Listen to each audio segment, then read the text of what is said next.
Prej më shumë se një viti, që pas arrestimit të kryebashkiakut Erion Veliaj me 13 akuza për 5 vepra të rënda penale, ka nisur një fushat sulmesh mediatike ndaj drejtësisë, ndaj prokurorëve, ndaj gjyqtarëve. Një fushat sulmesh ku akti më i paprecedent është përfshirja e mediave dhe përdorimi i tyre si mash për të kryer sulme me qëllim intimidimin, kërcënimin, shantazhin e prokurorëve dhe gjyqtarëve. E njëjta skem përsëritet her pas here. Sa herë ka një gjyq të Veliajt, para seancave nga Veliaj, nga mediat pranë tij, nga avokatët e tij të studiove ligjore, lobiste dhe atyre të pandehur, si në rastin e Plarent Ndrecës, nisin me skenarët dhe skemat e presionit dhe sulmit ndaj prokurorëve apo gjyqtarëve përkatës të çështjes. Kjo ka ndodhur edhe 24 orë më parë, para seancës që zhvillohet sot në gjykatën administrative për padinjë qesharake ndaj prokurorit Ols Dado, ku avokati i pandehur i Erion Veliajt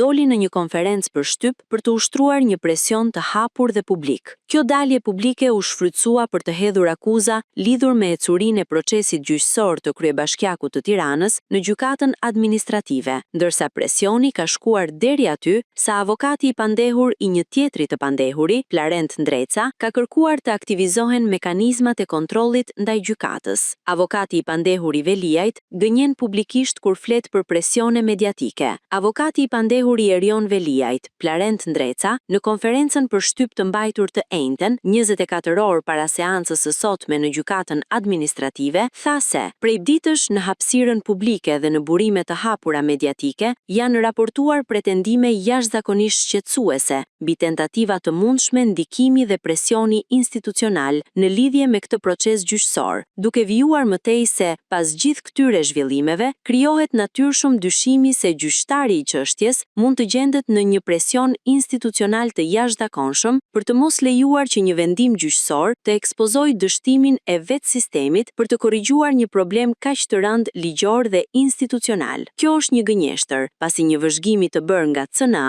nuk rezultoi që të kishte ndonjë informacion mediatik apo ndonjë presion ndaj gjyqtarit të çështjes, Hasbi Balliu. Pasi gënjen publikisht, avokati i pandehur i Veliajt, Plarent Ndreca, del dhe sulmon ILD-n. Kërkon të aktivizohen mekanizmat e kontrollit ndaj gjykatës, nga një institucion që e ka sulmuar ILD-n. Nga një anë sulmojnë ILD-n, nga ana tjetër kërkojnë të kontrollohet. Nga ana tjetër kemi heshtjen e Këshillit të Lartë Gjyqësor. CNA raportoi që ndërsa ky shantazh i hapur publik konsiderohet i paprecedent, vërehet një heshtje nga KLGJ-ja, duke lejuar që një çështje penale me peshë të kthehet në një show mediatik dhe politik. KLGJ-ja duhet të raportojë, duhet të reagojë në mënyrë urgjente për të mos lejuar që të krijohet ky lloj standardi, që dalin avokatët e të pandehurve një ditë para gjykatës, 24 orë para gjyqit dhe ushtrojnë presion mbi gjyqtarët. KLGJ-ja duhet ta thyejë këtë heshtje dhe të reagojë në një të pandehur që guxon t'i tregojë gjykatës mekanizmat e kontrollit vetëm 24 orë para mbajtjes së seancës në gjykatën administrative. Fakti është përballë, nëse ka një lloj presioni, shantazhi dhe dhune mbi gjyqtarët, këtë më shumë se kushdo tjetër e ka bërë Erion Veliaj. Këtë e tregojnë përgjimet në burgun e Durrësit, mediat e tij që paguan nga i vëllai dhe së fundmi avokati i pandehur Plarent Ndreca në konferencën për shtyp të dhënë 24 orë para seancës së sotme, pa folur për fyerjet, shpifjet, shantazhet që u bëjnë njerëzve të drejtësisë.